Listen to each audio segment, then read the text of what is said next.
Olá, meus amores! Se você não tem tempo de ler ou simplesmente não gosta de ler, deixa que eu leio para você. Para quem não me conhece, eu sou Lídia Oliveira e esse canal é o canal do nosso Clube do Livro gratuito. Isso mesmo, ele é gratuito. E se você quiser saber mais sobre o nosso clube, é só clicar no link que está na descrição. E caso queira conhecer a Dona da Voz, é só me buscar nas redes sociais.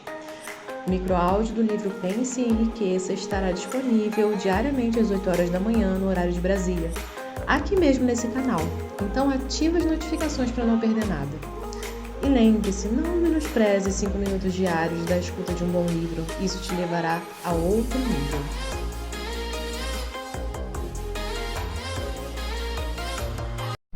Lembre-se de que não é preciso mais esforço para mirar alto na vida, pedir abundância e prosperidade do que o esforço necessário para aceitar a tristeza e a pobreza.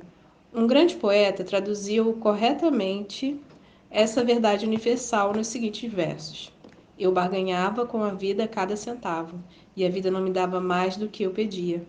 Por mais que eu lhe implorasse de noite, quando contava meus recursos parcos, pois a vida é uma patroa justa, que dá o que pedires. Mas quando disseres seu salário, terás que aguentar esse fardo. Eu trabalhei por um salário miserável, só para descobrir, numa tristeza inenarrável, que qualquer provento que eu pedisse da vida, ela teria pago de bom grado. Terminamos aqui essa parte, né, esse texto. E agora nós vamos ao próximo subtítulo. O desejo supera até mesmo a Mãe Natureza. Como clímax apropriado para este capítulo, gostaria de apresentar uma das pessoas mais incomuns que conheci. A primeira vez que o vi foi há 24 anos, minutos depois de ele ter nascido. Veio ao mundo sem qualquer sinal físico de que tivesse orelha. E quando pressionei o médico, ele confessou que a criança poderia ser surda e muda pelo resto da vida. Desafiei a opinião do médico. Eu tinha esse direito porque era o pai do bebê. Eu também cheguei a uma conclusão e formulei a minha opinião, porém silenciosamente, no segredo do meu coração. Decidi que meu filho falaria e ouviria. A natureza podia ter me mandado uma criança sem orelhas, mas a natureza não poderia me obrigar a aceitar a realidade daquela deficiência. Na minha cabeça, eu sabia que meu filho ouviria e falaria. Como?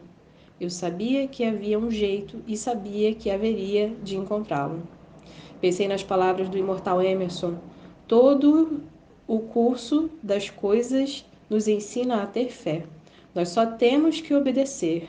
Há um guia para cada um de nós. Se ouvirmos atentamente, haveremos de escutar a palavra certa. A palavra certa? Desejo. Mais do que qualquer outra coisa, eu desejava que o meu filho não se tornasse um surdo-mudo. Desse desejo, eu nunca recuei, nem por um segundo. Minutos antes, eu havia escrito que nossas únicas limitações são aquelas que estabelecemos na nossa mente. Pela primeira vez, eu me perguntei se a frase seria verdadeira. Deitada na minha cama, à minha frente, estava uma criança recém-nascida que não dispunha do equipamento natural para ouvir. Mesmo que viesse a ouvir e a falar, obviamente estaria desfigurada para o resto da vida.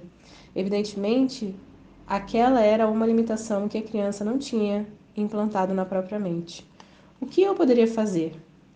De alguma maneira, eu daria um jeito de transplantar na mente daquela criança o meu próprio desejo ardente para encontrar um caminho e uma maneira de mandar os sons para o seu cérebro sem a ajuda das orelhas.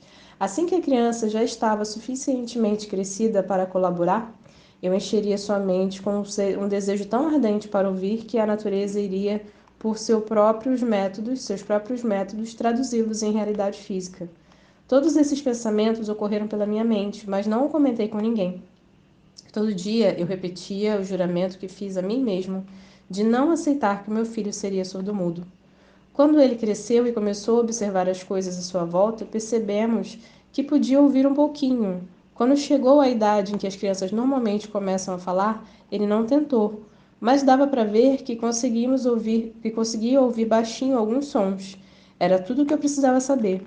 Estava convicto de que, se ele podia ouvir, mesmo que só um pouquinho, poderia desenvolver ainda mais a sua capacidade auditiva. Aí aconteceu uma coisa que me deu esperança, e a partir de uma fonte totalmente inesperada. Compramos uma vitrola. Quando meu menino ouviu a música pela primeira vez, ficou em estado de êxtase. Ai, que lindo, gente. E logo se apropriou do aparelho. Coisa de criança, né? Ele logo mostrou sua predileção por certos discos, entre eles It's a Long Way to Tipperary. Me perdoem pelo inglês, não é lá 100%. Um dia ele ficou tocando a música sem parar por quase 2 horas, na frente da vitrola, com os dentes colados na beira da caixa. O quanto esse novo e autônomo hábito foi significativo só ficaria claro anos depois, porque até então nós nunca tínhamos ouvido falar da condução óssea do som.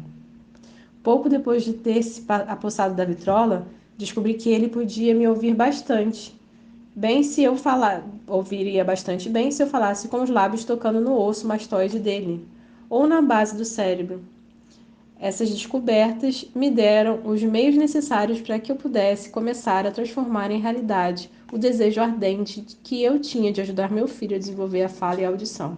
Naquele tempo, ele fazia suas primeiras tentativas incertas de falar determinadas palavras. As perspectivas eram pouquíssimo encorajadoras, mas o desejo amparado na fé não conhece a palavra impossível. Depois de determinar que ele conseguia ouvir claramente o som de minha voz, comecei imediatamente a transferir para a sua mente o desejo de falar e ouvir. Logo percebi que o menino gostava de histórias infantis, por isso me pus a trabalhar criando histórias que ajudassem a desenvolver sua autoconfiança, a imaginação e um desejo fervoroso de ouvir e ser uma pessoa normal.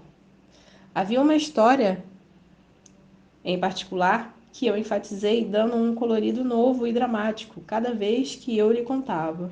Fora desenhada para introduzir em sua mente que sua deficiência não era uma desvantagem, mas um ativo de grande valor. Apesar do fato de toda a filosofia que eu tinha estudado indicar que toda diversidade traz em si a semente de uma vantagem correspondente, tenho que confessar que eu não fazia a menor ideia de como essa deficiência poderia em algum momento se transformar num ativo.